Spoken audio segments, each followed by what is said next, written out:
Welcome everyone to the EED webinar number 18 on July 8th. And our theme today is flow states and creativity.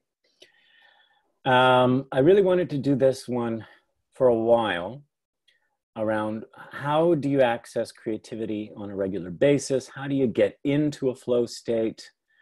This comes from my background being an artist, a concert pianist, a composer, a writer, an actor. So for pretty much since I was 5 years old, I've been working with creativity, the creative cycle, and I struggled with it a lot in the early days. And I had to figure out how can I have creativity on demand? Because when you're a professional, you're basically asked to create on demand. And what I see happening out there is a lot of people wait for inspiration. And sometimes they get very inspired, but then they say, how do I get back? How do I get that back? Right? And they'll experience creative block after creative block. And through experience, I figured out ways how to have a more disciplined access. But I will underline, it does take discipline. It does take practice. I mean, there's this myth out there, and I'd say I'd blame Hollywood a lot for it, that, you know, oh, there's just this golden inspiration that comes, or even the law of attraction people. It's just, oh, it just comes to you. Well, maybe, but you can be far more willful with this. And there's certain things to keep in mind, certain things to learn, certain things to know that will increase your artistic flow, increase your intuition, increase your access to inspiration, increase your technique, your craft. So what we're talking about here is, yes, flow states and creativity, but we're talking about the craft of a disciplined creativity. Any artist that is worth their salt will say that they create every day. Every day they create, and they're not concerned with, am I creating gold every day? They are just simply creating every day. Writers write every day. Musicians practice every day. Painters paint every day. Dancers dance every day. Now, what will make you masterful is, sure, you can do it every day, but are you doing it mindfully? Or do you have an intentional focus as you do it? Or are you listening and responding and learning and refining and polishing? Not going over the edge of into perfectionism and being forceful. I mean, there's a difference between being willful and forceful. So we're going to talk about this delicate balance, all right? Are you learning how to learn? Are you learning more effectively, more efficiently, right? So what we're going to talk about is, how do you become an open channel that you can willfully open at any time? Okay, and at first it will feel clumsy, but then it becomes more refined. So this is where I'm coming from. And in our EED module number 3, we do direct exercises with opening flow states and accessing the creativity and using the creativity. We go through several exercises there, and I'm going to be sharing some of that information here with you today and giving you practical things that you can be doing on a daily basis so that you are entering flow and accessing creativity. So that's my spiel to intro. I'm hoping it's intriguing and fascinating. Yeah, well received. Okay, so just to, in general, what are we discovering today? Well, we're going to look at an overview of the creative energy cycle, all right? And we'll talk about that. This is a cycle, it is energy, all right? And how a disciplined mind-body connection is very, very, very key for accessing or channeling these higher states of creator consciousness. So there's a few elements in here. Well, how do I access creator consciousness? How do I make my body and mind a clean vessel to receive the creativity to flow through? Without interrupting it or blocking it. And how does this energy flow? And it does flow in seasons and cycles, and it's repetitive. So there's a lot lumped in there to understand. It's not just, I'm going to create. Okay. That usually doesn't work. Then giving you just some very simple guidelines for opening a clean creative channel, and then how to sustain a regular flow of inspiration. How do you keep that flow going? And sometimes it might be a short flow, but with practice, it gets longer and longer, okay? And then along the way, I'll discuss, okay, so what happens when you get a creative block? What do you need to be aware of? How do you work through that? Or what happens when you get stuck in perfectionism or procrastination? Those are two ways of blocking the flow, not just interrupting it, but blocking it completely. So we'll pepper that in throughout. So just from this opening and this sort of initial summary, what comes to mind, or as particular questions or comments here, or what's already feeling inspiring for you? For you guys that are here participating live, anything to say here? It's already interesting to understand that what comes as an inspiration to create something directly. Okay, Alina? Yeah. I really was attracted by the topic. Anytime I had to solve something or to create, maybe not art, but I felt like a creative process. I was never able to start with white paper. And the only way I learned I can push into doing it was to start doing for at least 1 hour something very meaningless, very repetitive, hard handwork. Yeah. And while I was doing it, it was like suddenly popping ideas. And then I knew I had to put that activity aside and just go and continue with the other. So, and sometimes the whole energy was so powerful for me that it continued during the night with dreaming about those things. Or solutions, or finding strange ideas related to it. I wouldn't have been able to think of, in a normal way. So I was wondering, how are all these connected in, Well, you're a mind reader, because you made several points that are very important that I'm going to cover. Okay, so one, it's really hard to create from a blank page. Okay, so that, I mean, creativity does require some parameters, some structures, something. Creativity is done in relationship. It's not done in a vacuum. It's done in relationship to something. And there's a paradox or an irony involved here, that in fact, if I say to you, okay, Alina, here's a blank canvas, paint me a picture. You're going to go, what? Because there's millions of options. But if I say, Alina, I want a square, I want the color blue, and I want an X, and a puppy dog. Create a picture. You have something now to work off of. I've given you parameters. So in fact, there's an irony here that a little bit of limitation actually creates more freedom. There's an irony there. I learned this when I was when I was learning composition, and I was doing 15th century counterpoint, in the style of Palestrina, all right, or 16th century counterpoint, where you'd have this wonderful sacred choral music, right, that was sung in the church at the time. And there are so many rules. You can't put this note following this note. You can't put this interval following this interval. You can't put this and that together. There is so many things you cannot do that you end up saying, well, what the hell can I do? Okay. And you have to learn, and you have to learn the rules. Okay. You can't just break them just because you want to. Those rules are in place for a reason. And my composition teacher said, okay, so you got this tiny little square box. It's going to feel like a prison. Yet, you have so much freedom within the confines of that prison.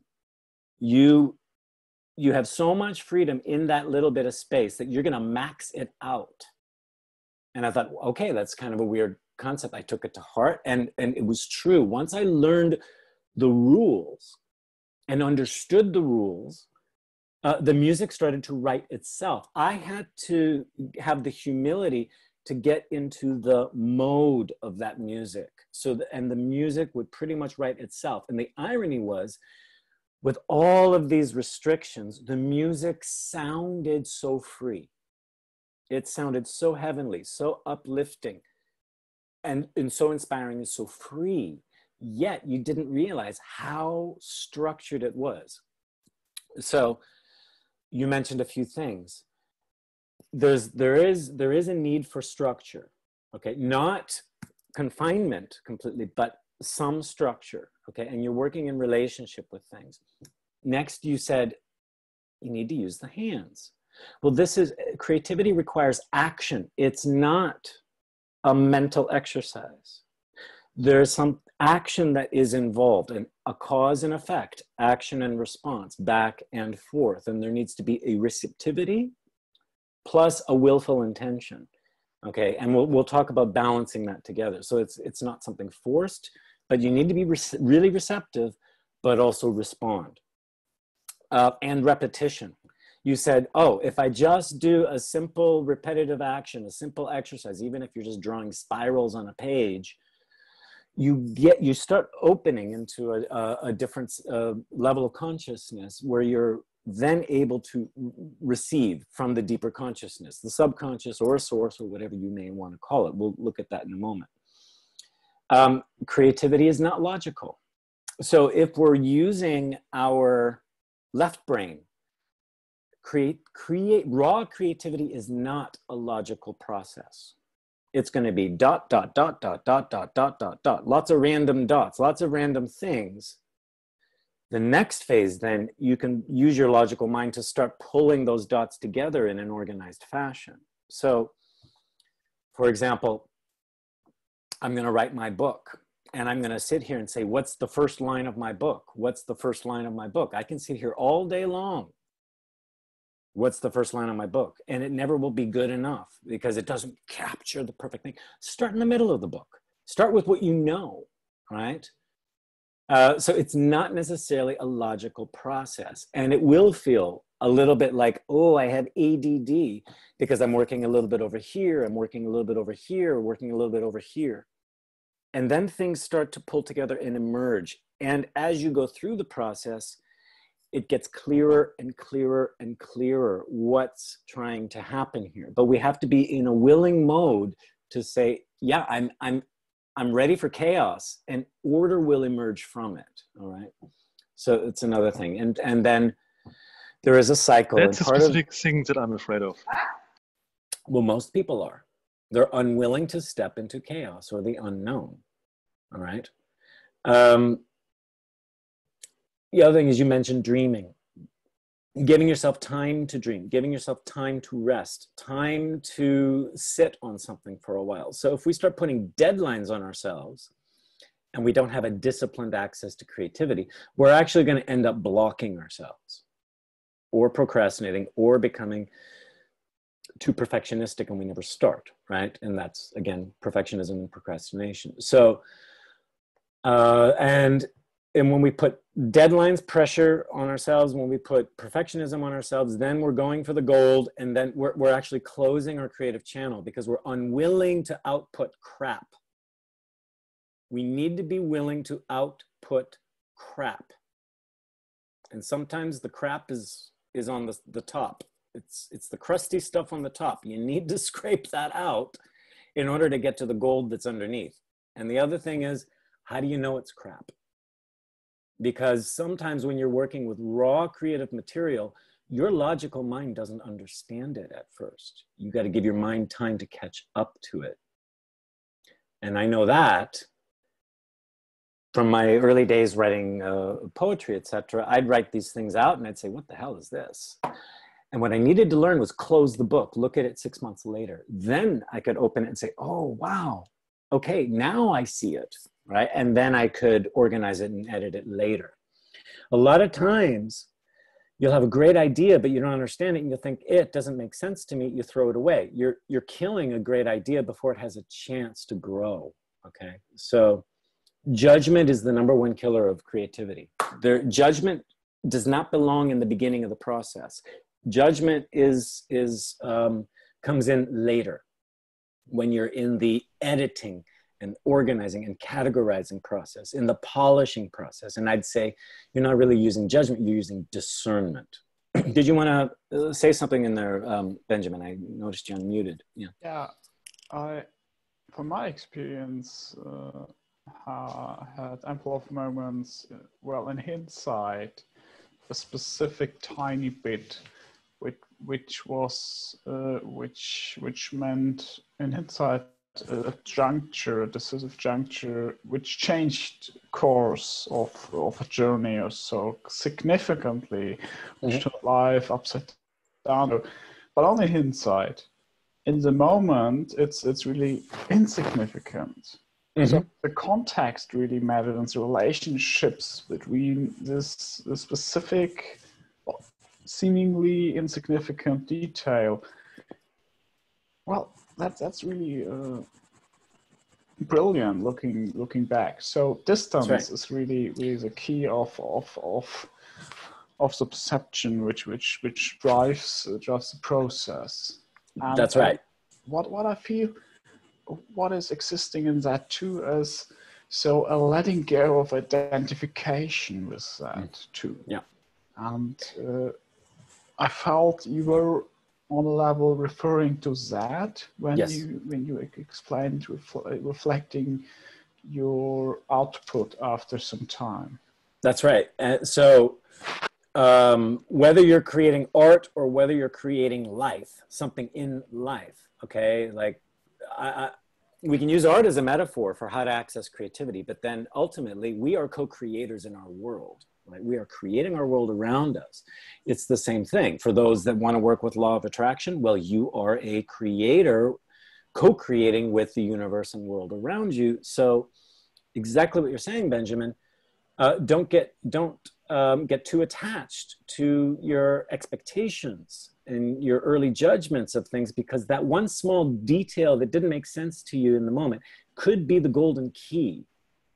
So one very small circumstance, one very small opportunity, one very small thing that gets thrown your way might feel like a curveball, might feel insignificant, but keep an open mind to it. Be welcoming and receptive and consider it before throwing it away, and give yourself some distance and time. Again, your logical mind is actually operating from the past, not the future. Right.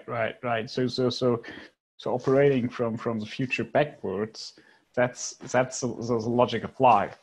That's but right. You're evaluating your options to render decisions just in the reverse. That's right. You're never going to change anything if you keep operating from the past. You will just end up repeating. Right? This is why you can't predict the stock market based on past charts, unless you're looking at fractal cycles that seem to repeat and repeat. But no, this is the difficulty a lot of people have, is A, be very, very present in the moment. B, suspend judgment. C, do not create from the past. Be open to the unknown, to chaos, to new ideas, while feeling present and resilient. What's going to keep you open to the unknown is resilience. I'm not going to crumble here. So, like fear of failure. Be willing to fail, knowing that you can keep creating from failure. So then you can allow yourself to be experimental. You're working with raw data that is new. You've never been presented with that data before. So how the hell are you supposed to know what to do with it? You got to give it time. So to catch up to it. Otherwise, you're not creating, you are recreating. You're recreating from known information, okay? And the most inspired works are coming from new material, new raw material. And that's the first step in the creative cycle, is generating all that raw material. So you've got to be open and welcoming and receptive and take joy and pleasure in what you receive, not, turn your nose up at it and say, that's not what I expected. You'll never get past that first stage. You'll constantly be editing yourself before you have time. Yeah, but it's actually nice to not have expected it and then receiving a nice coincidence, for example. Yeah. Okay, so in past webinars, we've talked about what is EED, what does it do? So how does EED relate to creativity and flow states? Well, creativity and flow is done in relationship, and it follows fractal patterns. So EED is actually a model of creation, a model of co-creation. Everything is done in relationship, and everything is done working with patterns and fractals, okay? And I'll show you what is the fractal pattern of creation itself, okay? It's done from a resilient mindset. It's also, we're working with a dynamic of cause and effect and polarity in order to create. Everything is working in spirals and repetition. And it requires that you're in such a receptive mode that you're willing to be fluid, meaning you're willing to shift yourself. So you're not only the creator, you are the creation. You're the creator and the created at the same time. So that means you're moving into a space of humility when you are creating. You're not creating from ego, meaning I'm in control of everything and I'm not affected. I'm affecting things. That's the wrong way to go about creation, because it will be very limited. It will be forced. A truly natural and organic creation is coming from co-creation, where both the creator and the created thing are transforming each other. You've heard it probably said, Michelangelo said, I'm not creating the sculpture, I'm freeing the sculpture from the stone. Like the sculpture was already there and he's just chipping away at the rock around it, or the marble around it, for example. That's the kind of fluid relationship you're having with the things you create. And we create each other, we co-create each other. Our very relationships are like works of art. So whether you're coaching or doing leadership, mediation, or healing, or anything, all of that is like a work of art, and you're the instrument that the creativity is flowing through. Any comments there, or you're all good? So speaking of which, being the instrument, being a vessel of creativity, how do we do that? So what's very important is we work with ourselves first, clean ourselves up to be an open channel. This means we need congruency of thought, emotion, body. We need to work with our mental, emotional, and physical levels. They need to line up. What I'm thinking, what I'm feeling, what I'm doing are all in the same line, okay? So once we line that up, we can get in touch with our own deeper essence, which then opens us up to source, or the creative source. And you can call that divine inspiration, or you can call it higher consciousness. You can call it the subconscious. It doesn't matter. But if you interrupt the thought, emotion, body, if these are conflicting, it's going to close up the inspirations. And most likely because you're probably judging it. You don't like how it feels, okay? Your body might be responding in a different way. So practice first a congruency of thought, emotion, and body. And that is a simple exercise of self-discipline. What am I thinking? How am I feeling? What am I doing? Choose one and then start lining the rest up. if I'm saying, oh, I'm thinking happy thoughts, but my face is drawn down and I feel nervous, those are three different things. So choose. Work with the drawn down face. What feeling does that produce? Oh, that's sadness. Now I can think sad thoughts. Now I'm congruent. Or I'm thinking a happy thought. Well, what's the face to match? What's the posture to match? Now what's the feeling? Oh, my feeling has changed. So start working with the congruency. Pick one level, and start letting the other levels wrap around it. All right? Now, a lot of times we think, well, I have to think creatively. Think. Well, no. There is no new information at the mental level. It doesn't exist. The brain function is to organize. It's to organize. It's to navigate. It's to categorize. It's to judge. It's to say 1 + 1 = 2. Okay, so great, I created the 2, but where did the 1 come from? That's the raw material, okay? Now, the raw material can come from 2 different ways, 3 different ways. We can draw that up from the earth or the body impulse, all right? And then it can enter and line up with the emotions and the thoughts. A dancer knows this very well. You can start, if you're improvising dance, you're coming from any little body impulse and you're following it through, or an actor when they're creating a character body, start with any little small movement and start to follow it. Where does it go? What's the next thing? What's emerging now? And they'll find a whole posture, which will create a whole feeling, which will create a whole mindset of thought. That's how we can create character from just a body impulse, all right?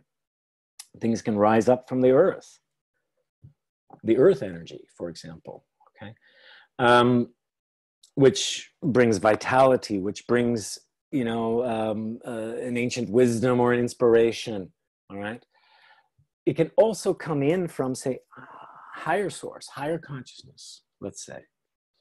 You can call that inspiration, you can call that intuition, but we need to allow it through. It needs to come through and let it influence the thought, the emotion, the body, so that it comes through as something concrete. The other thing is be in relationship with things around you. Be in quiet observation of nature. Receive from nature. Objects. Be in active relationship with an object. So here I am with my coffee cup. Well, I can become fascinated with the shape, with the little, you know, coffee foam around the edge. And I can start to not be in a hypnotic, meditative relationship with it. It's more of an active. What is it giving to me? We'll talk about give and receive in a moment. But receive input from your surroundings. That's one way to get through creative blocks, is go get away from the task and go start taking in your surroundings and allow things to come in, because through free association, it will start sparking up different chain reactions of new ideas, okay? Any comments here on creating congruency and then drawing things up or drawing things in or receiving input? To me, I just felt, is this similar to daydreaming, what you described? Yeah, like allow yourself to daydream. Whether you want to draw up from earth or source or your surroundings, be receptive and then allow things to have chain reactions and allow yourself to dream, enjoy the movie. You don't need to control it, but actually just receive it, enjoy it, let it play out. Let all ideas play out. Well, on a simplistic level, you just step out of the tunnel view, the narrow-minded view. Step out of this and let other things affect you out of this tunnel. And well, if that affects you, you really have a different view of the tunnel inside. That's right. And then you allow it to affect your feelings, your body. You allow it to affect the thoughts, and the thoughts will start, you know, chain reacting, so to speak. And one of the first exercises you can do is, go somewhere with open eyes and just observe your surroundings and allow yourself to receive and allow yourself to start daydreaming. You don't control the dream. You just go with received impulses and thoughts, and don't even try to capture anything. Just enjoy the movie. Just enjoy the movie first. Okay? Allow the dream to unfold. Then, as you get used to that kind of a flow state of, okay, a movie is sparking up here, a daydream is sparking up, and I'm allowing myself to be affected and enjoy it, I can then start capturing it as we go. So I'm not interfering, but it's like I'm receiving the movie is chain reacting, and now I can capture as I go along, and I'm just capturing the raw data, the raw material. Don't need to make sense of it. Oh, why am I seeing the color blue and then a contact lens and then a car drive by and then I'm imagining clipping my toenails? Well, that doesn't make sense, but just enjoy it, capture it. You'll see how it pulls together. When I used to produce shows, we used to do an improv show every month. The only structure we had was we'd have a core cast of 6 people. We'd choose a theme. Just a simple theme. It could be like 1930s Berlin, or it could be Las Vegas, or the Children's Television Network, or anything. You know, those were some actual themes we used. And we'd bring in a guest star or a few guest stars to improv with us. And the show was partly improvised, partly scripted. But what we'd do at the first meeting is have a brainstorming session. We'd say, okay, so we know the cast, we know the theme. Let's just start brainstorming ideas. And any idea was a good idea. Okay, this, that, and the other, what can we do? We don't worry about budget. We don't worry about whether it's a stupid idea or not. But what it would do was chain react. And the deeper along we went into the chain, the more we came to the golden ideas that were doable. But we had to go through the crappy ideas and the stupid ideas first. But then when it came down to performance time, because it was half improvised or mostly improvised, some of that initial brainstorming served as a backdrop for the entire world we were in. So we were actually drawing information from that initial brainstorm that didn't necessarily get actively scripted or rehearsed, but it suddenly popped in because we created this world. So again, just because it doesn't make sense at first does not mean it's not going to make sense later. So it's basically saying that you're saying basically that judging on a single dot is useless, but we tend to do that of human nature. However, we judge it too soon. Yeah. However, the relationship of that single dot with the coming hundreds of dots and the relationships between all, so how do they relate to each other, make actual meaning to it. Right. But we don't know it as we miss 2 points. Well, right. And the dots we don't have right now, and the relationships they form in future. Right. Because we don't know where those dots lead. So we take one dot out and say, no, we've just cut off a path, right? Makes so sense from the future point looking back. That's right. But that's right. Not making sense from here, and as assuming blindly, well, future will contain everything I know here. No, it will not. So in a way, when you're in a creative mindset, there is no such thing as linear time. You're in a timeless mindset, all right? In fact, you're living more into, I would not say the future, but you're living into potential and pulling potential out. And for any of you that have done gardening, you can sprinkle seeds around. Some will sprout, some will not. The ones that sprout, some don't make it, others mature. And the garden starts to organize itself. I mean, yes, you can prune, but you don't know which seeds are going to take. So you can't have a favorite seed, right? So much. And all you can do is keep feeding it and nurturing it and allow the seeds to grow. And when the plants first start coming up, they all look kind of the same, but then they start differentiating, all right? So it's the same thing. Just from the first spark of an idea that comes through, that doesn't mean it's the finished product. It's the beginning. It's the embryo of something. The more you feed it, and start being in active relationship with it, listening and responding and contributing, and then listening and responding and contributing, it will start to form itself while you form yourself with it. So it's a symbiotic relationship with the idea. So I'm not painting the painting. I'm a vessel for the creativity to flow through. And just as much as I'm putting paint on the canvas is painting me back. It's giving me signals of what's to come next in the painting. Yeah, go ahead, Benjamin. So there can't be a more truthful statement that the best artist is just telling us he's not aware of what he's doing, actually. Yeah, this is why I hate reading these analytical essays of, oh, well, you know, so-and-so used the color yellow and splashed it this way, and that means this and that and that and that.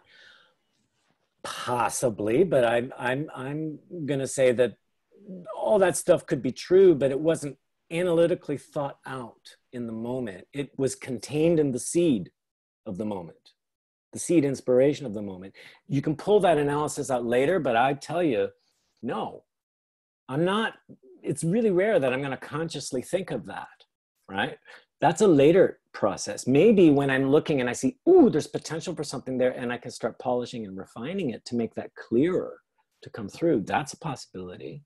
That's in the editing process. But in the raw creativity, you're going to get all those seeds, which can be pulled apart and analyzed later.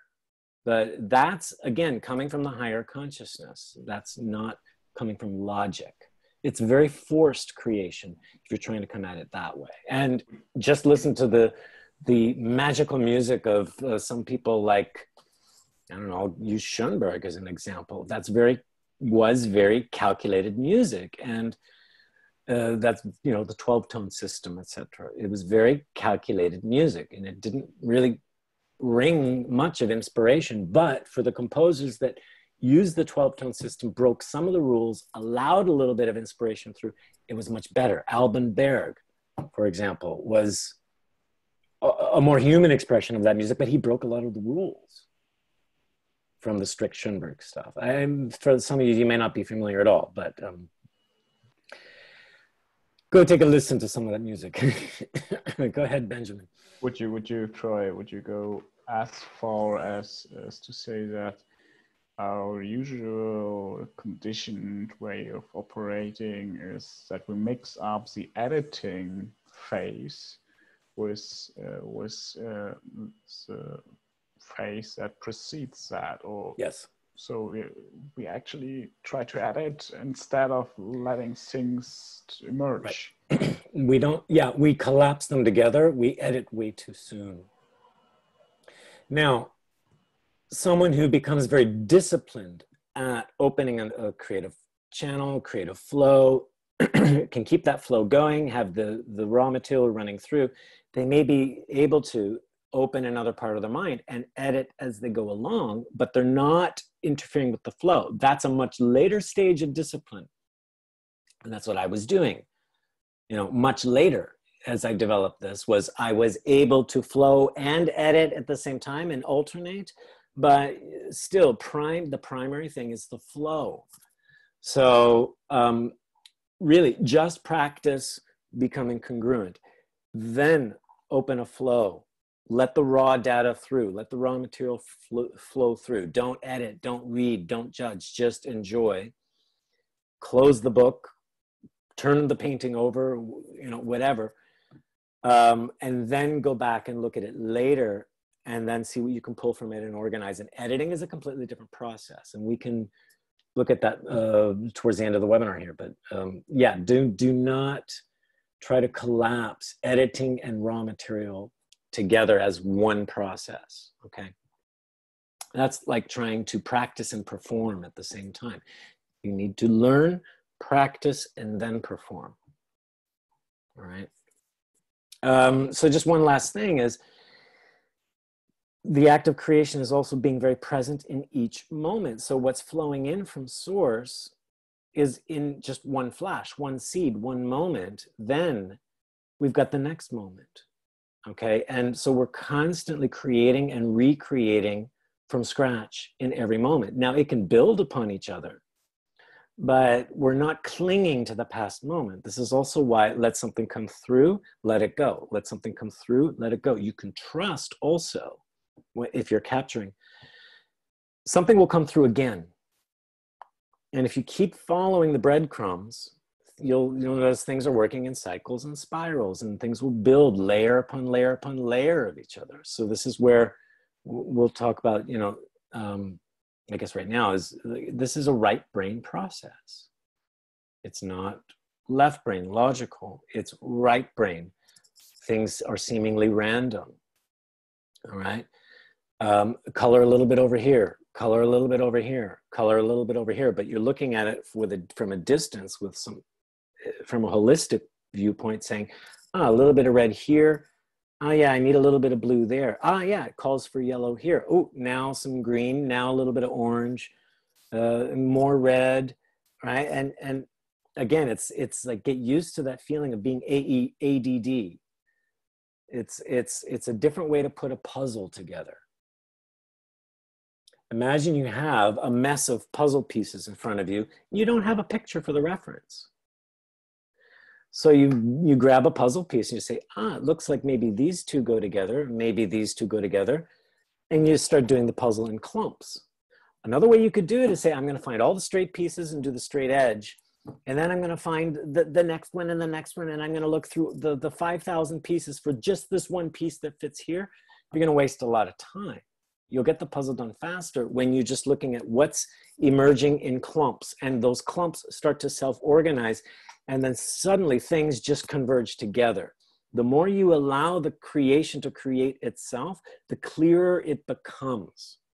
And in the later phases, you can then be very willful and intentional in that polishing process. So it's like a spiral that feels so random, but then it starts to narrow, and pinpoint itself. Does that make sense what I'm saying at all? Or what logic do you draw from that? Or what do you take from it? I like the holistic perspective, like the overall one, like taking a step back and allowing colors and things to emerge from whatever is there.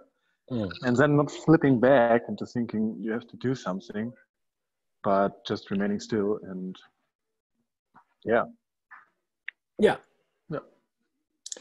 So one thing to practice is start to make friends with being alinear, illogical. Make friends with chaos, make friends with randomness, make friends with free association. Make friends with your body to allow things to pop into your mind instead of your mind trying to think of things, okay? So again, it's about being receptive and not worrying about it making sense right away. So there's 4 ingredients to creativity that I'm identifying here to start accessing creativity. Number 1 is creativity is action. It is not about passively thinking about things. It is about being in active relationship with something. Like Alina was saying, a repetitive activity, for example. You know, a pen in hand and scribbling or writing, or a paintbrush, or movement of the body, or playing an instrument, okay? Action with repetition, okay? That's what's going to generate an active flow. This isn't about empty the mind and be in a Zen state. No, you're in active relationship with something because you're working with cause and effect, creating and the created, okay? It's also about creating a connection, an open flow connection with self, source, and what you're in relationship with. So there's a connection of this back and forth, give and receive, cause, effect, be in response, be receptive, be intentional, be receptive, be intentional, constantly responding to what's happening now. These other 2 ingredients are very important, that the act of creation is about life, vitality. So it nurtures you, it nurtures your well-being. It's not about being a slave master, being put to task and making yourself feel like you're being punished every time you create. That's going to shut down the creativity. Your brain doesn't work that way. Your brain works in a pleasurable, life-affirming environment mentally. So it's fine to create on a deadline, but that doesn't mean you're going to create under stress, duress, and anxiety. Because what you're going to have is it's going to be limited, because under stress and duress, we're going to revert to known programs, known patterns. We're not going to be open to anything new. When you're in a pleasurable environment, you're relaxed enough to receive new information, and you feel resilient enough to thrive in the unknown. If you're under stress and duress, you're not going to take risks. Does this make sense? So you won't have original creativity. So it must be done in an environment of pleasure and enjoyment that feeds your well-being, okay? So give yourself, carve out the time and space for that. All right. Let's see. Did I have something else to say on that? Yeah. So the act of creation is you're in relationship to stuff. That's externalized, okay? Creation is not necessarily something internal. It's always externalized and then re-internalized and then re-externalized. By being in a congruent state, you're then having a source connection, a connection to some kind of source, a source within or a source around you, or, you know, or a source that's coming in, okay?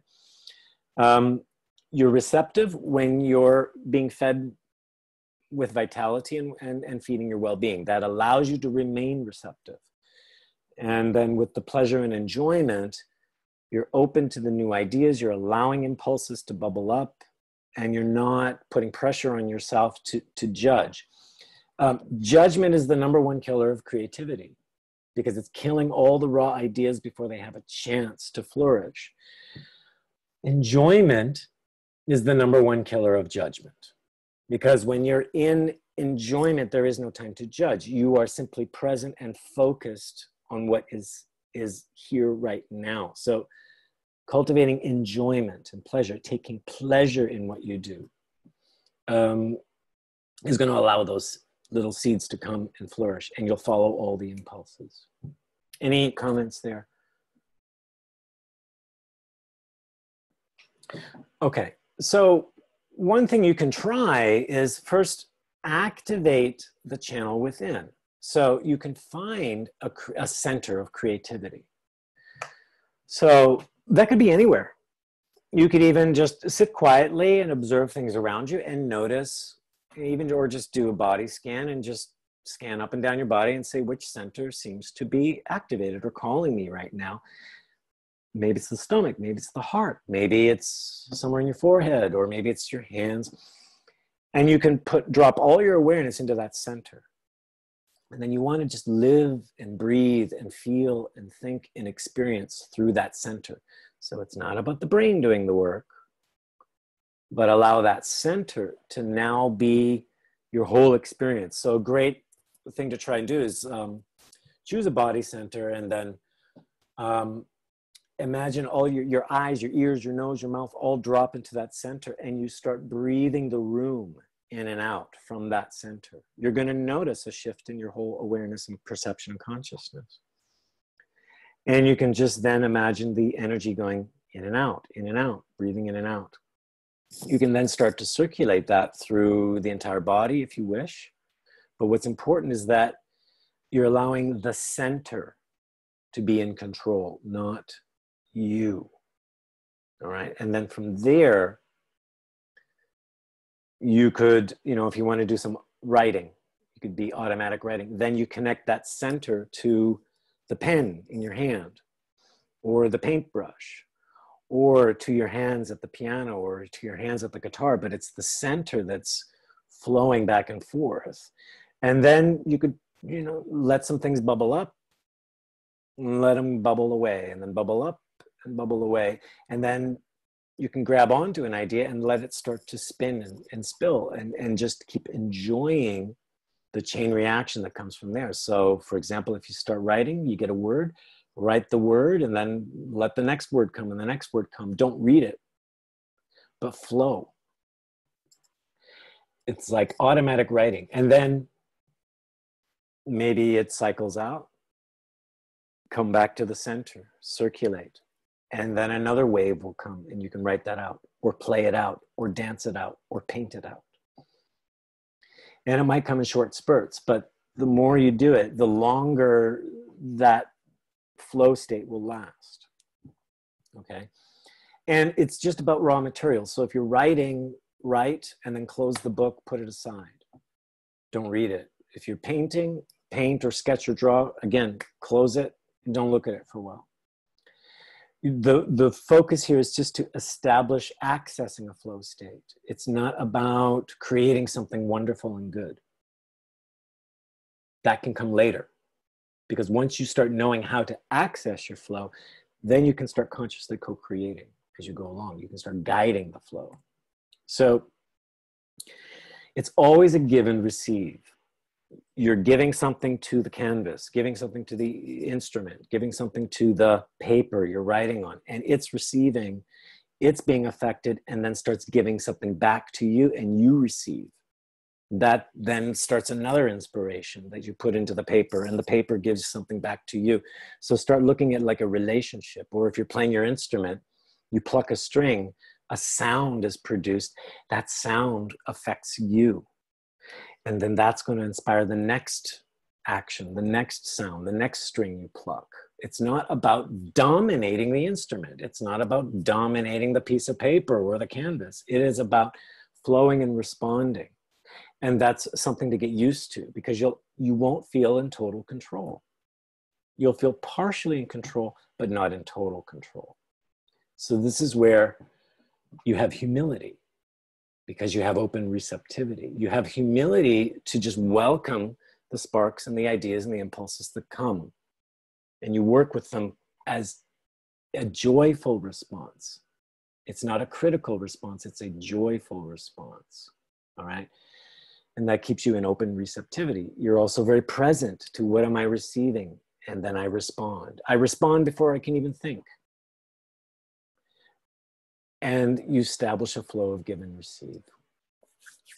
Comments? How is this making sense so far? Questions? I know I said a lot. I know we're a little over time too. Well, actually not, because we started late, but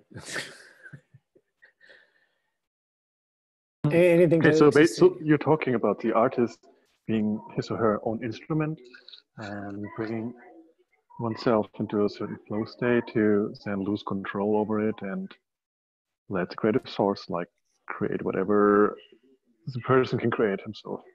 So in the realm of coaching and EED application, it will mean that we are creating like from the energies and from the states clients might be in or ourselves. All right. Yeah, this is, what I'm describing here is just the flow state itself. So this is the first level, first beginning phases of how to open flow state, all right?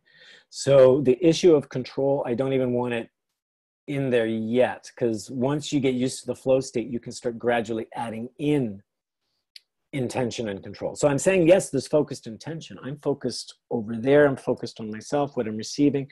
I can start peppering in my intentions and then responding back. So whether I'm playing an instrument or whether I'm coaching a client, it's the same thing. I am a vessel.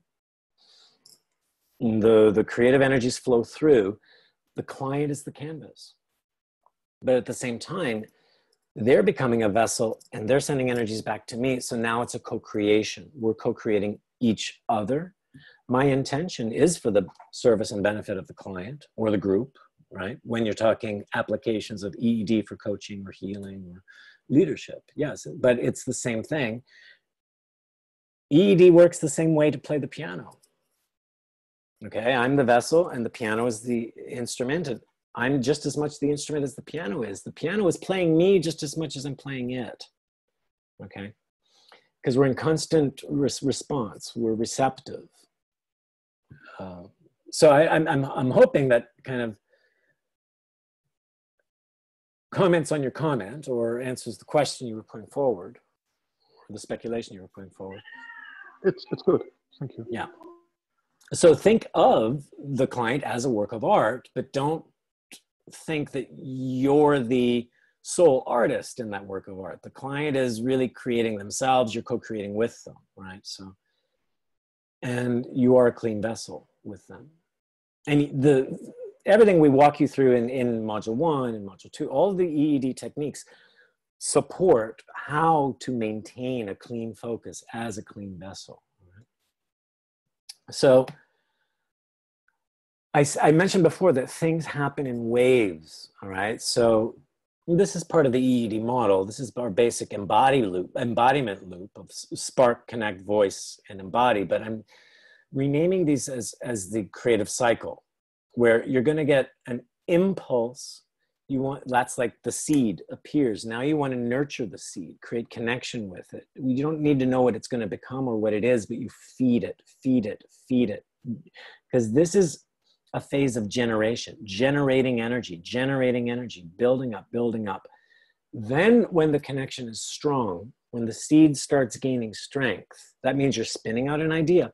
It starts to voice itself. It starts to explode with possibilities, ideas, options. That's what I call the voice. A lot of the raw material will come out. There's a discharge of energy.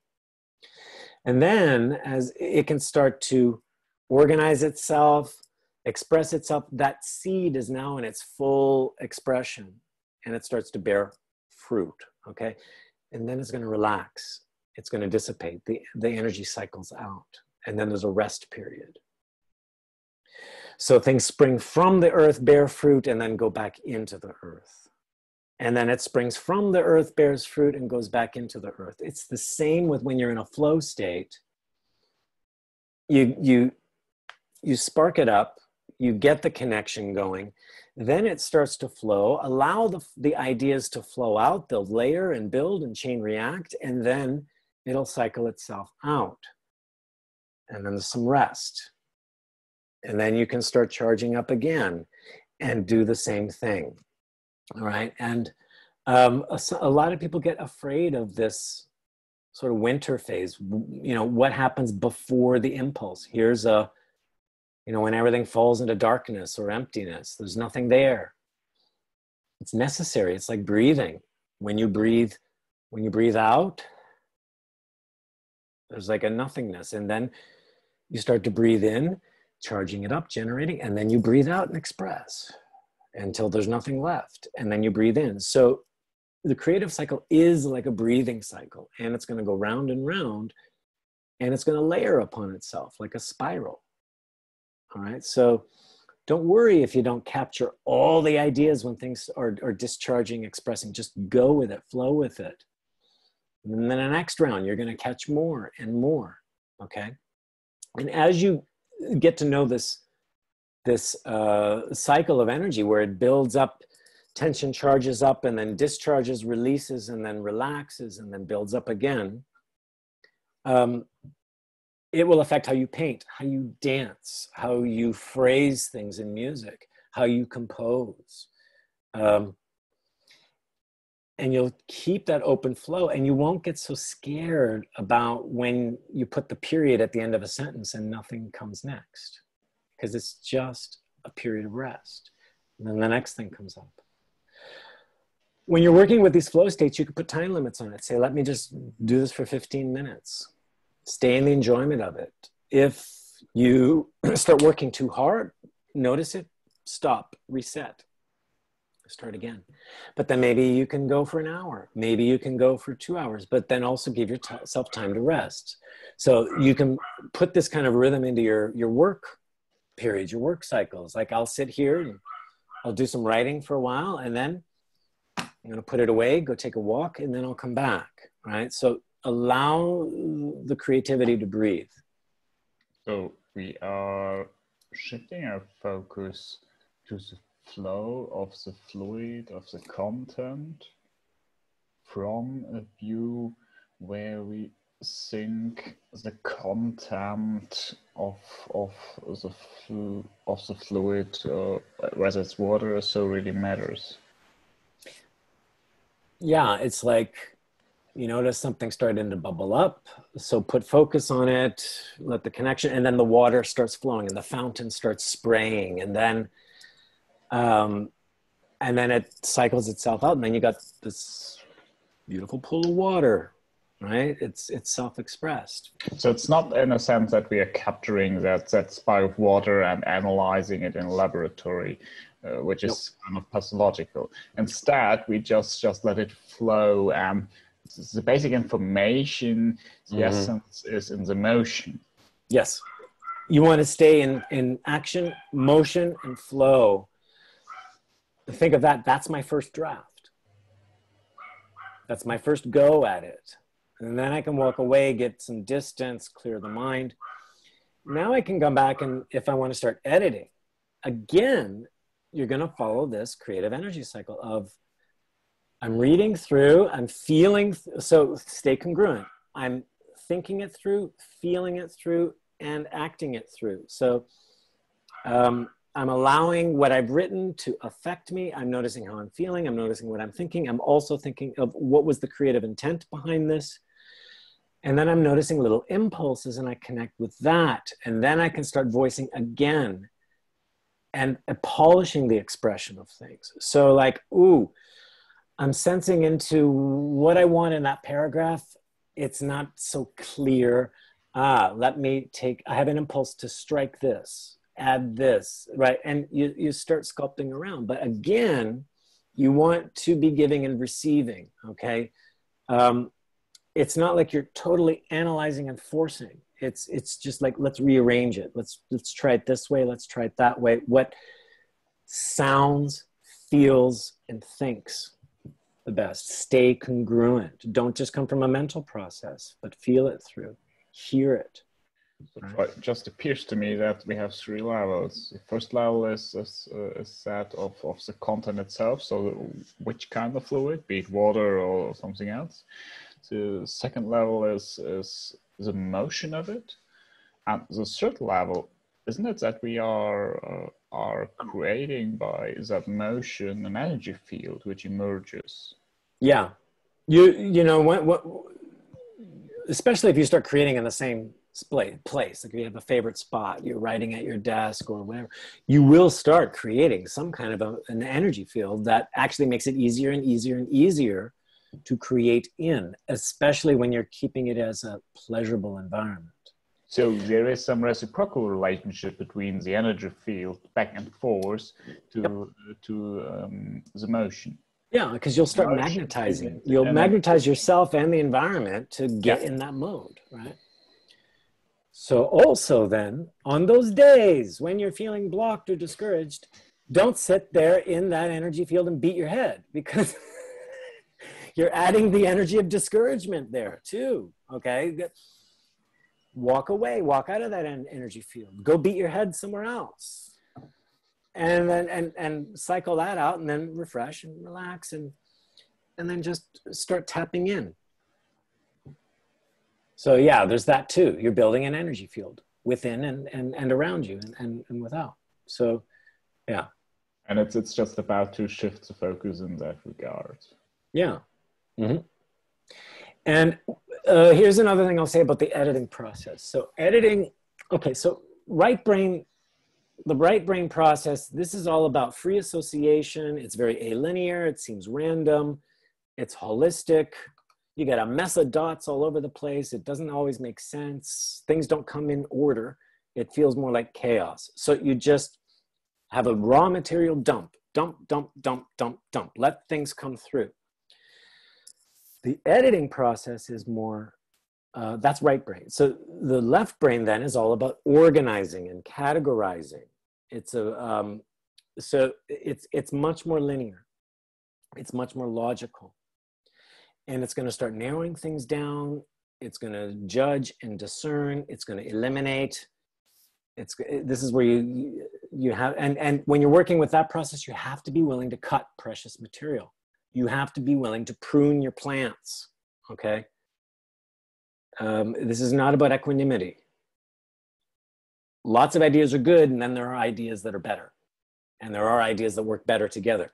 So when you're in the editing process, you have to pay attention to that. Now, it's not a total left brain process. You've got to move back and forth between left, right, left, right. The two are working together. So for everything I'm changing, modifying, or editing, I'm then going back into that right brain flow to see how it feels, how it experiences, what new dots come out of that. Then I can organize those dots together, and then I go back. And so you're doing a give and receive between left and right brain, if this makes any sense to you. And that's the more pleasurable way to start editing and polishing, is you still keep your creative flow open, but you're toggling between logic and linear, and then illogical and alinear, or inspired and alinear, and the two start working together.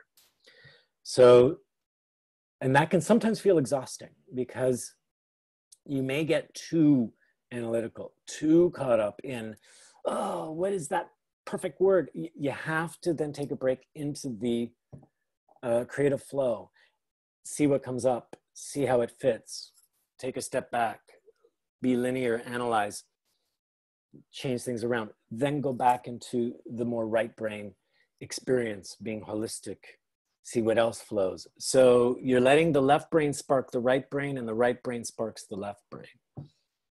That takes some practice. So if we remain in the editing phase the whole time, we basically have a full halt of a cycle, so we don't have any motion. I'm going to say that actually, with time and practice, you're going to be able to maintain this flow underneath all of that editing, so that there's constant flow happening underneath. It's kind of like being able to tap your head and rub your stomach at the same time in circles, right? First practice flow, raw flow with no editing, no judgment. And then you can start introducing small amounts of editing or control. It's almost like you hold, like, just get the water flowing out of the hose first. Then you can start moving the hose around. Okay, that's the sort of the editing and guiding process, right? But you don't want to pinch the hose, like move the hose around and then pinch it so the water stops flowing. You've got to actually flow with the flow. So your editing, your analysis starts to flow with the flow, as opposed to, now I'm editing, so I cut off creativity. You'll start to learn how to gradually merge them together. So you first start with something that flows, instead of overthinking it, over controlling something which isn't really there, which has not manifested by any movement. And by the way, I'm going to say this is a much later phase of development. Like, if you watch the best comedians and improvisers on stage, flow comes first. They are present. They are open to the flow. But at the same time, they have another portion open where they're very aware of structure, selecting the best ideas in the moment, building on it, and weaving things together. But they've never cut off the flow.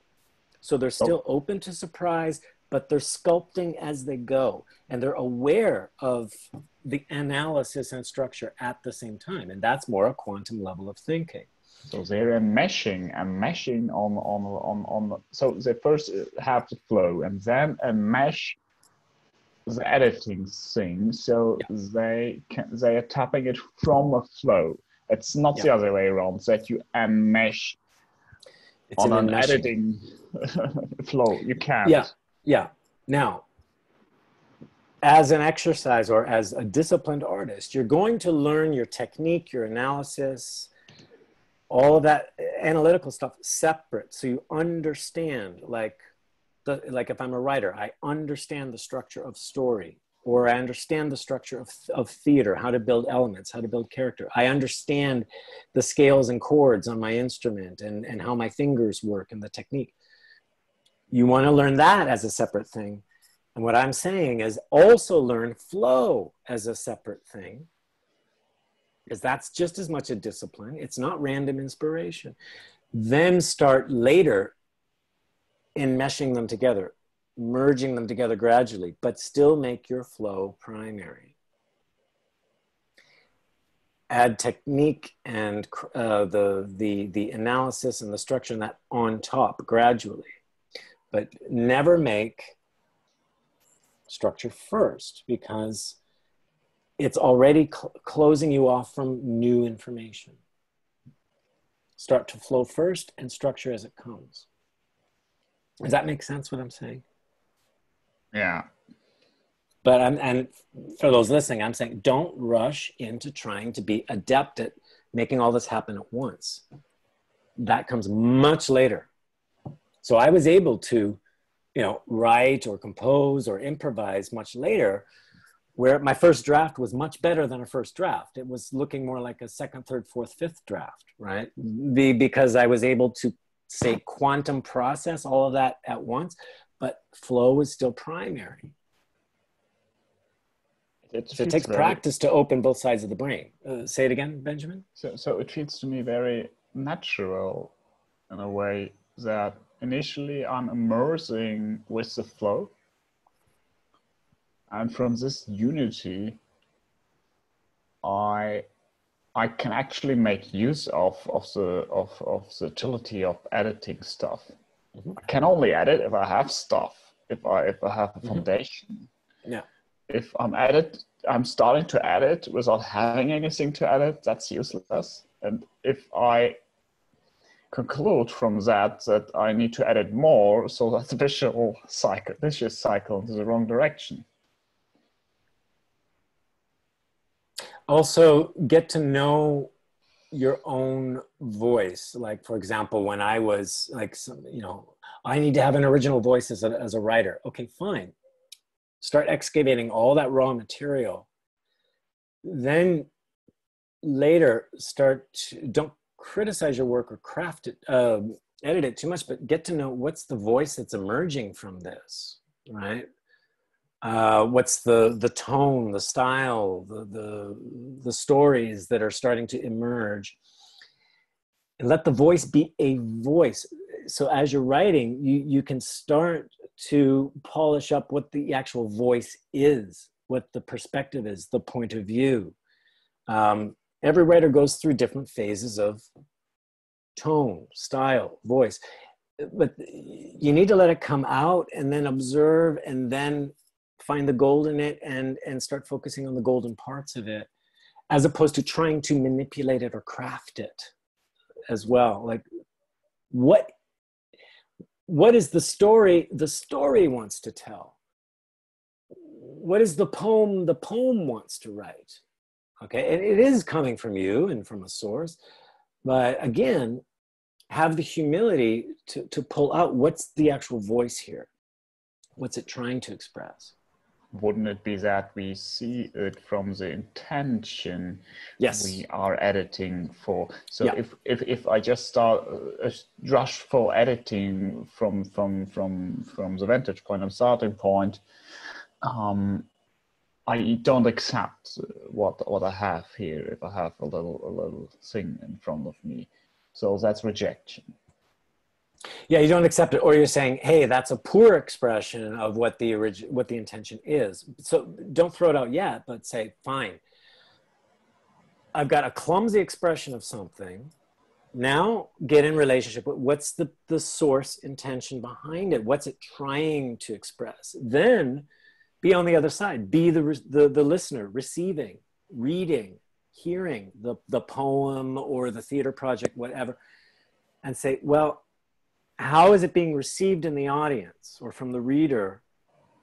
Is that a clean and clear expression of the intention? Well, no. Well, so what's getting in the way? This or that, and start polishing that way. Stay clear on the intention and start cleaning up the expression. And this is where a knowledge of structure, technique, craft, etc. will help, or just simply rearranging using other inspirations and trying on different things. Okay, again, like for a writer, don't be too attached to things you're writing. Be willing to cut a paragraph, be willing to cut a word.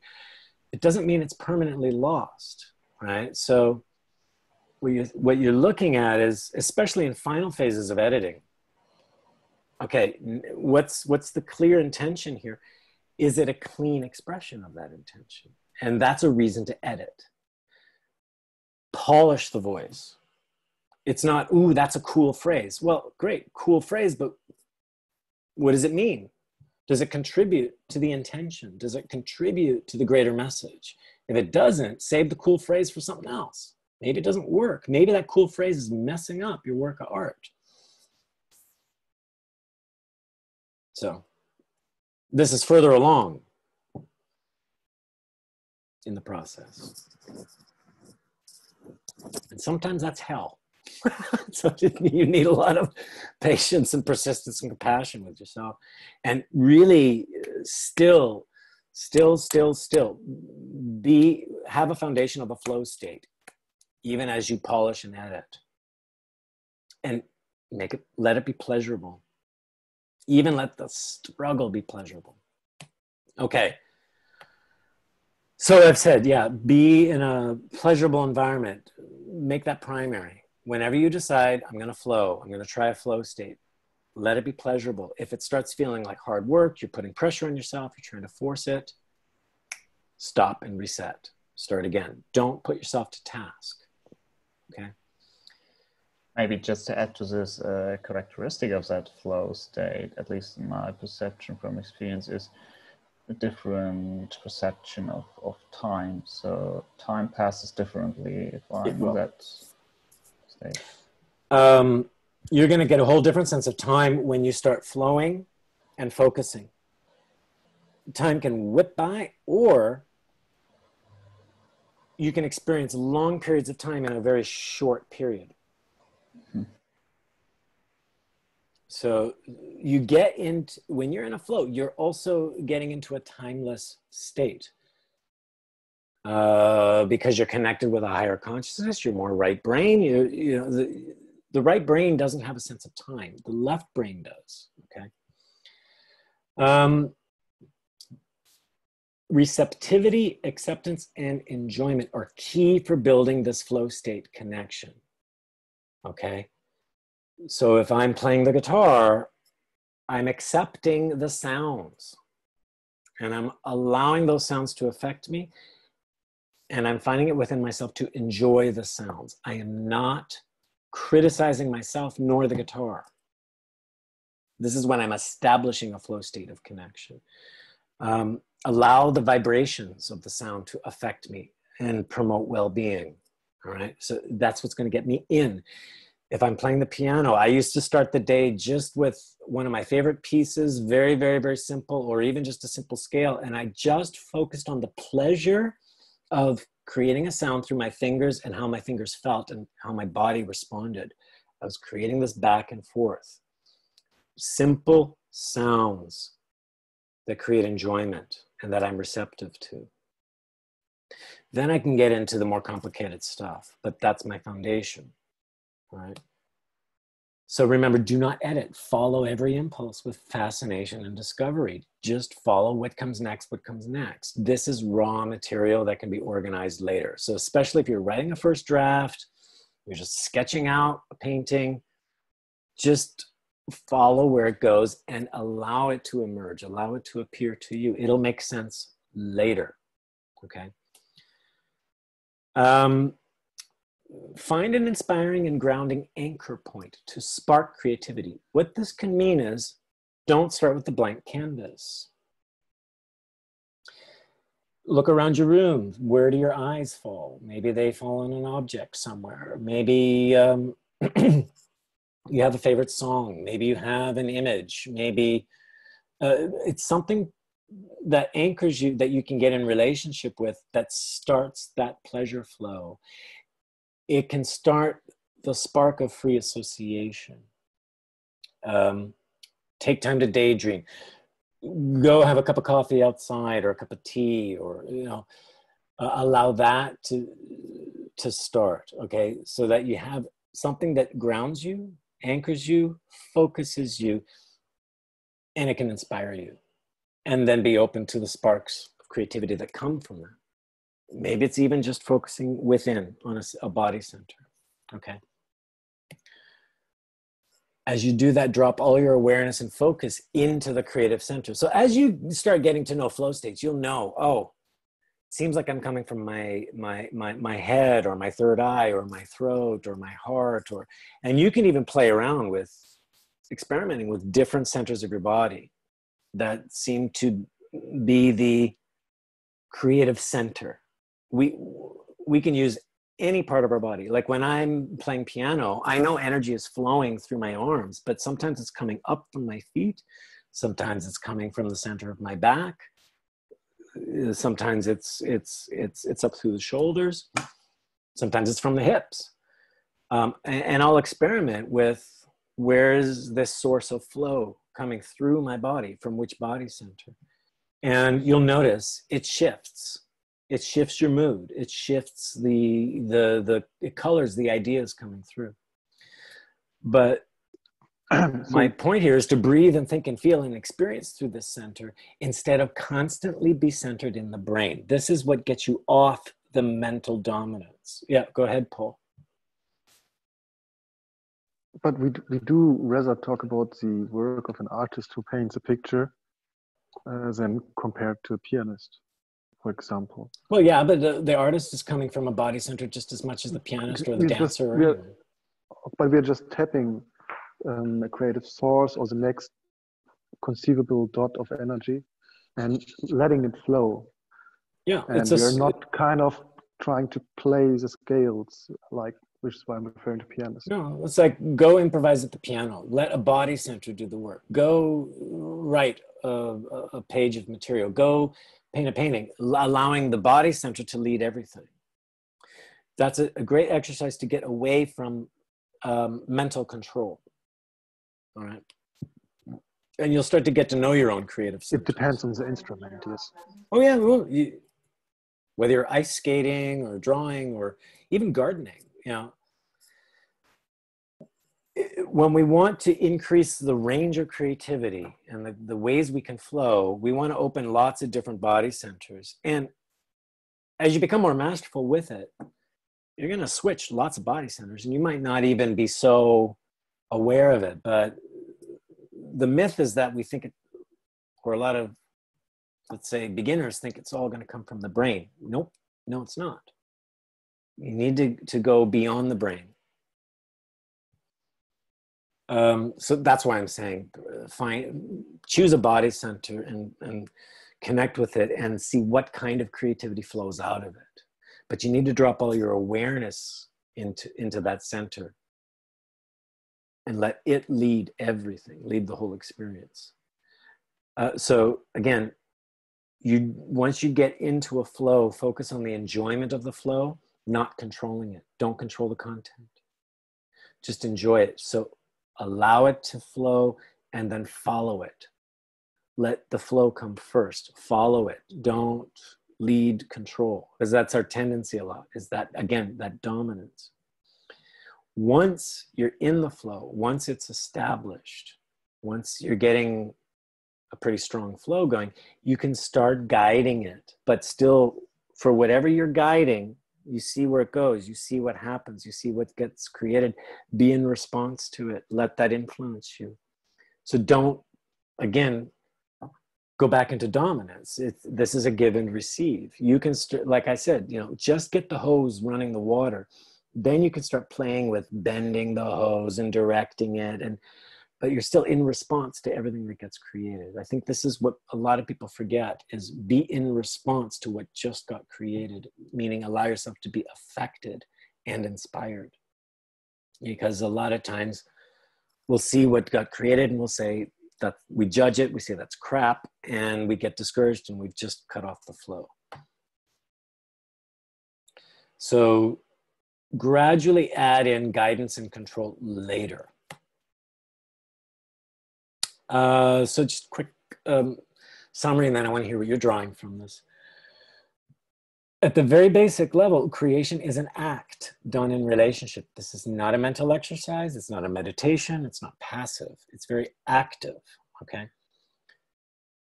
While you are in action, you are also receptive and responsive. So the best way to practice getting in a flow state is just a simple creative activity that brings you well-being, pleasure, vitality. So simple examples could be drawing, writing, playing music, meaning you're playing an instrument, not listening to music. Dancing, painting, sculpting. Use your hands, use your feet, use your legs, use your body. Okay, it's an action, and let it be just a simple, repetitive activity. You don't need to improvise a whole, symphony. You could just repeat a phrase over and over and over again on the instrument and let it gradually evolve. Play very minimal music. Draw a few lines on the page and then see what wants to come next. And I made a whole series of drawings like that, where the picture drew itself. I draw a line and say, what does it want next? Oh, it wants this. And I'd start drawing patterns and things. And then a whole picture, surreal picture emerged. I created a whole style of art out of that. Or do gardening. That's another repetitive thing, like weeding, tilling the soil. Or clean, do your dishes or vacuum. Again, simple, repetitive activities, but you're finding the pleasure in it. Because what it's doing is it's calming the body and the mind to be receptive. So while you're doing a repetitive activity, it could even be like sort cards on the table. It could be savor a cup of coffee or tea. But let it be repetitive and pleasurable, and then allow yourself to daydream while you're doing it. That's the point, because that's where you start allowing the creative flow to come through. All right, allow the impulses to come through and follow them through. What you don't want to do is something passive, like sit in a corner and meditate. That's not going to get you into a flow state, because it's not active, it's not in relationship, it's not in response. You need something that's an action and repetitive. Okay, don't sit there and read a book. Don't sit there and watch a movie to get inspired. Don't play video games, because that's all programming. You're just passively following a script that's going along. That's not getting you into original ideas. Okay, do simple mechanical activities that's pleasurable, feeds well-being and vitality. And then allow the impulses to come through, allow the chain reactions to come through, allow the daydreams to come through, and flow with it. Get used to the pleasurable flow. Then you can start capturing or creating. Sculpting is great too. Just sculpt. Let the sculpture create you just as much as you create it. I can't stress that enough, okay? These flow states are what brings you the raw material, so it's not always logical. Remember that raw creative material will rise up from the body wisdom, the body impulse, even from the earth itself, or you're drawing it in from higher source, higher inspiration, dreams, etc., daydreams, images, visions, or it gets sparked from things around you. So free association. Okay, allow yourself to freely associate. Okay, I've written some other things down there. I can't find it right here around what that is. Oh, maybe it's somewhere else. Know the difference between right brain and left brain processes. So right brain is free association. What's the first thing you think of when I say blue? What's the first thing when I say snow?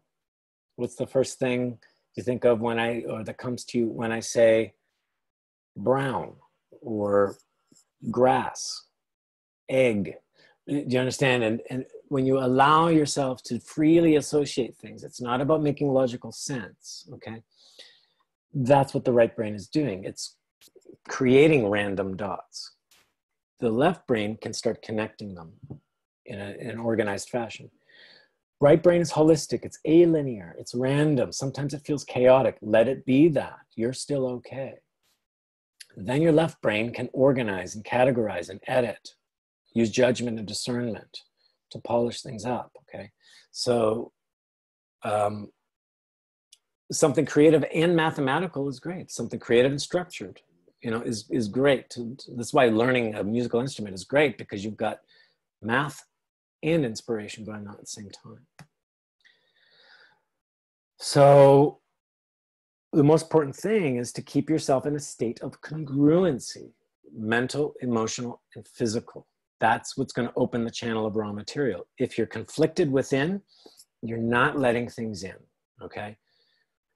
Once you're congruent, you're an open channel to receive from outside sources, whether that's your higher mind, your essence, from nature, the earth, the body wisdom, dreams, vision, or just being interconnected with everything. And you allow all of that to come in, and that's what's going to get captured in the flow.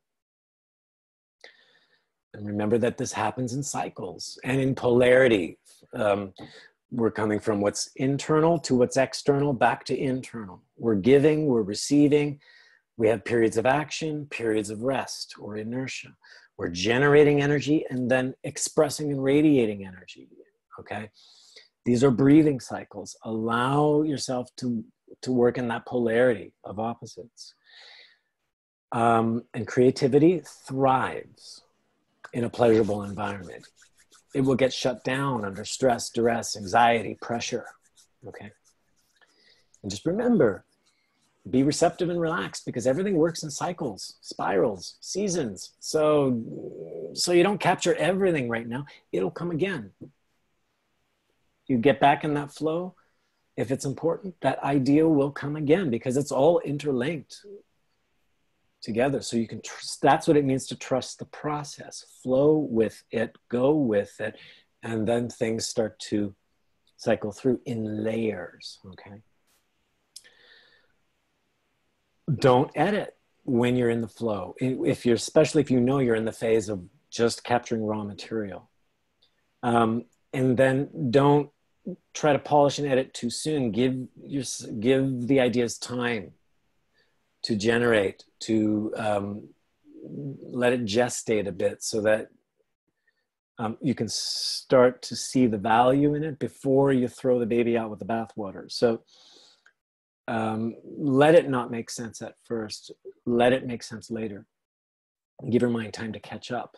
Because sometimes it's so new that your logical mind just says, what? I don't understand. When I was developing EED, I had lots of flashes of inspiration. I'd see charts, graphics, whatever, and I'd just capture it, and I'd say, I don't know what that means. And I have to give myself time to actually learn it. It's like something was shown to me, and then I had to learn it. I had to give my mind time to learn and catch up and understand. But at first, some things didn't make sense. It just felt true or correct. I didn't know why. Then I had to go do the investigation. Also, especially when you're in the early stages of establishing flow states, don't go for the gold. Allow crap to come out too. And you got to purge that crap in order for the pure stuff to flow. Okay, so you might write a few crappy pages. You might write a whole journal of crappy stuff. But then remember, how do you know if it's crap or gold? You'll know that later. So go with what comes up. If you get in the habit of going with what's coming up, and then you get yourself cleaner and cleaner as a vessel, and then you start connecting to more pure and pure and pure levels of source, you're going to get a lot of gold. So what are you guys taking away? I know there's a lot here. What are you taking away, and what do you feel inspired to do? I take away to gather, try out different things, see how it sounds, and then just very small steps and back and forth. That's what I take away. Mm-hmm. And enjoying that what comes. Okay. How about you, Benjamin? Yeah. Well, the three levels as a working model for me for today, as it stands at the second very moment. So let's digest it together. The first thing was the content, the second was the movement, and the third, the energy field created by that. Well, another way that this is in a reciprocal relationship to it. You know, just to pause on that, I reverse it. So get in the energy field first, or establish the energy field, then the movement and flow, then the content comes.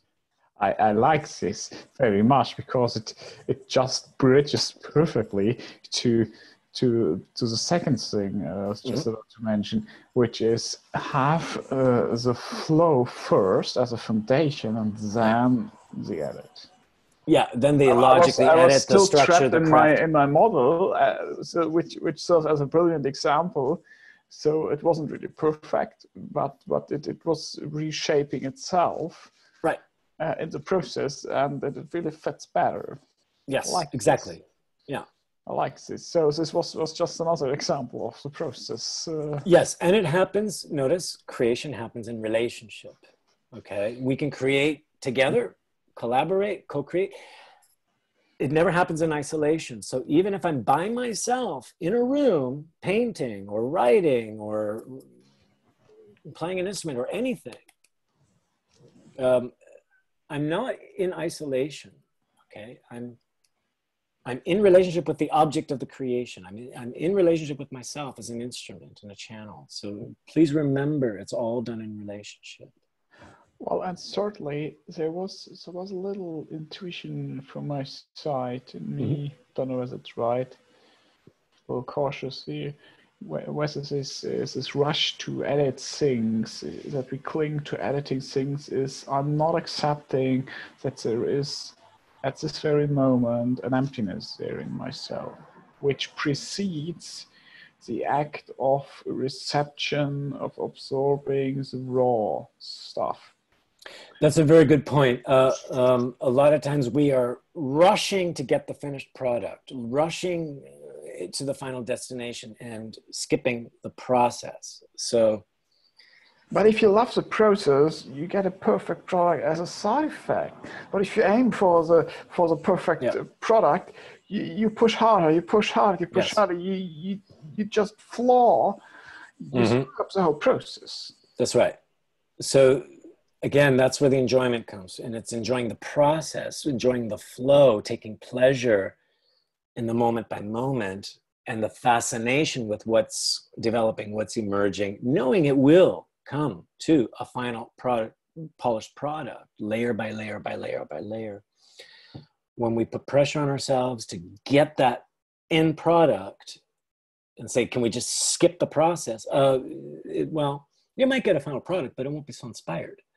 Well, it is a symptom that you get the process right. But if you just imitate the final product and push harder for imitating it, you're not going the process in any way.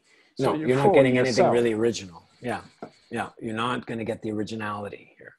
So the originality comes from the raw material, and then allowing the connecting with that raw material, allow it to voice itself, expand itself, organize itself. Then you can put the finished polish on it and see what you've got. So again, we have the spark, connect, voice, and then the full expression or the full embodiment of it. Give more time to connect, meaning flow, nurture, feed, and then voice, meaning allow it to unfold, allow it to expand, allow it all possibilities. The full expression, that's the final process of polishing and making the final product and the final wrap-up, so to speak, right? So we raise on a larger fractal scale. What? Yeah, so we raise a tend to skip the preceding steps, which are sort of invisible. Yep. However, there's a very foundation of the final integrative thing. Yes, yeah. So this embodiment loop or creative cycle of spark, connect, voice, embody, it's a small fractal of that flow of an impulse, feed the impulse, let it expand and then fully express itself. And that happens in little waves, layer by layer, chain reaction by chain reaction. But on the larger structure over time, we have a sparking up phase of just the idea phase.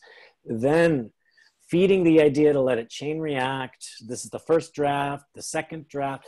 Then you got the voice phase where you're really pulling it apart. You're really allowing it to expand. You're rearranging, you're, you know, partly editing here. And then you got the final product phase, which is the polishing. You see what has emerged and you start perfecting it. And that's the final edits. Okay, that's the embodiment phase. So that's on a larger time scale or a larger structure. You need idea, design, construction, finished product. That's what we're calling the embodiment loop. That's what I mean. I call it it's a fractal cycle.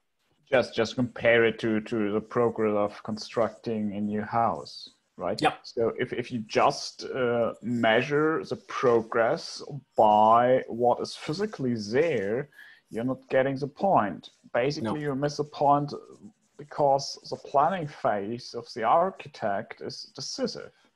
Yeah. So actually, you make way more progress in the planning phase. But if your benchmark, if your measurement is a physical manifestation of the house, well, it isn't.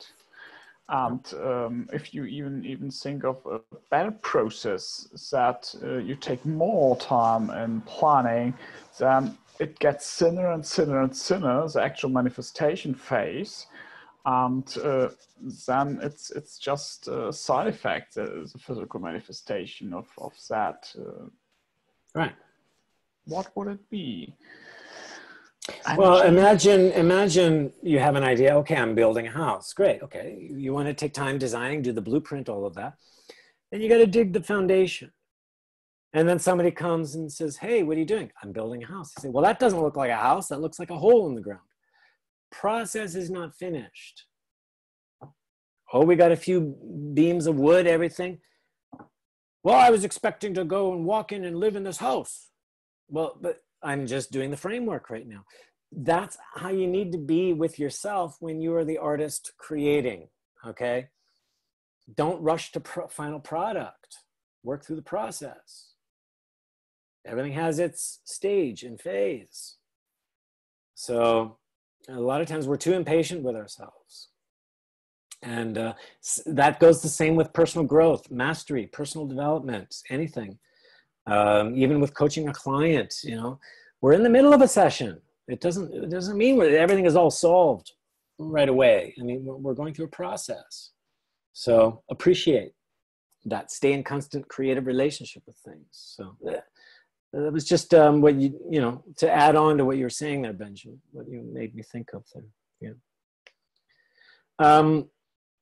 Our next webinar is going to be on August 5th. I may consider doing another webinar in 2 weeks. I don't know, but right now it's scheduled for August 5th, and that's called Putting Myths to Rest. The myths around vulnerability and authenticity. And I have a lot of things to say around that because I think there's some misconceptions going on around what is it to be authentic and what does it mean to be vulnerable, especially in the personal growth industry. So I wanted to address that. That'll be very interesting. Excuse me, where do you want to address that? Say it again. I think you cut out there. I didn't understand. And then we start EED courses in the fall with Module 1 in Paris and Frankfurt, October 2nd to the 4th and October 9th to 11th. And then we've got our Team Dynamics course coming up in November. What was, Paul, you're back there, right? Yeah, I had connection issues. I couldn't understand this one sentence of you where you were speaking about the next webinar is called Putting Myths to Rest. It's all about busting some myths around vulnerability and what it means to be authentic. And for those listening, any questions, contact me, info@essence-dynamics.com. You can see back episodes of webinars or archived webinars on YouTube at EE Dynamics. We're also on Twitter and Facebook at EE Dynamics. So thanks again, everyone. Thanks to Alina, Paul, and Benjamin for being here and co-creating the webinar as we went along. I love all your comments and questions. In the meantime, enjoy. Take regular time out every day, a good 15 minutes or 10 minutes or even 5 or more, and just enjoy a flow of creativity.